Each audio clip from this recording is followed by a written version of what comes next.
What's up, guys? Jedi Warrior back again with another LEGO Star Wars review. This is the 2015, actually, no, 2016. Yeah, one of the 2 years, I think it was 2016. T-16 Skyhopper. This is only the second one of its kind.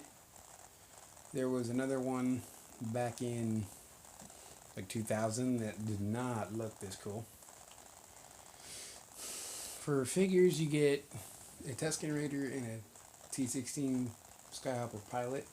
I don't have much to say about the pilot. I will always like the pilot head molds for Rebels, or Rebel Troopers, or not Rebel Troopers, Rebel pilots.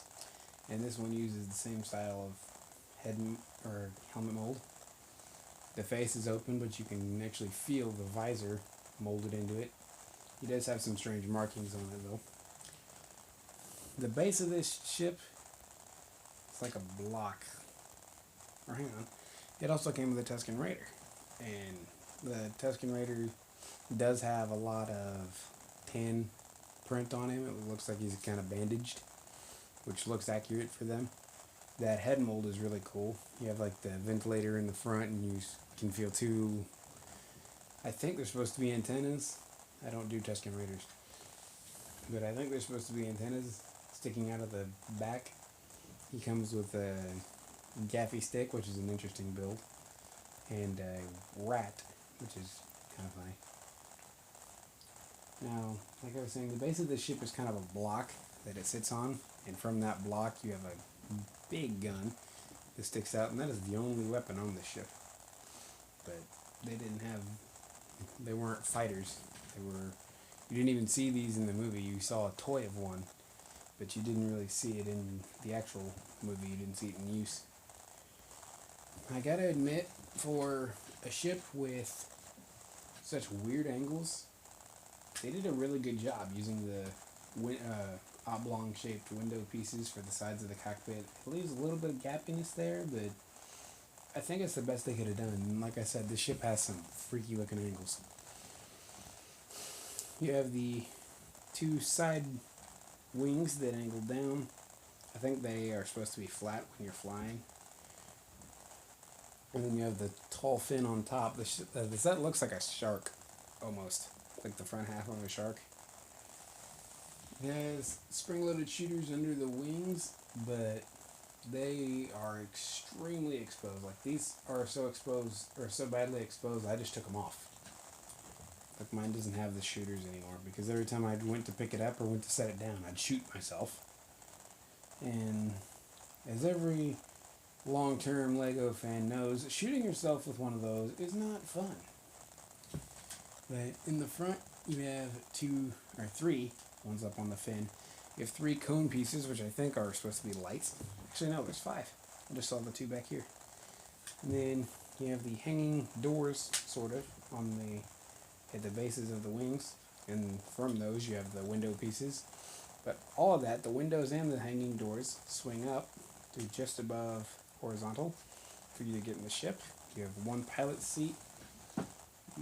They probably could have narrowed in that pilot seat. It's 4 studs long and 2 studs from front to back.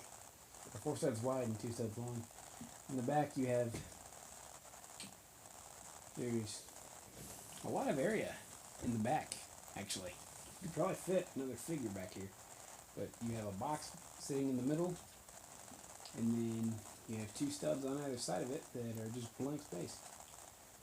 If you took that box out, you could definitely fit at least one figure, or one other figure back there. To me, that kind of feels like wasted space. Close that back up. I will note that the fin on top is not as complicated as it needed, or is way more complicated than it needed to be. There's a lot of Technic beams running, or a few Technic beams running through it, and I get that makes it stronger, but even my dad, who was building the set, noted that was way more complicated than it really needed to be. But not much to say about this one, though. When it lands, you do drop the wings to where the tips touch the ground. But not much to say about this. Honestly, if I would have been thinking, if it had been today, and I'd have seen this on shelves, I might not have bought it, which, looking at it now, I'm kind of glad I did. It looks pretty cool. But today, today, I probably wouldn't have gotten this. But back in 2016, I kind of wanted it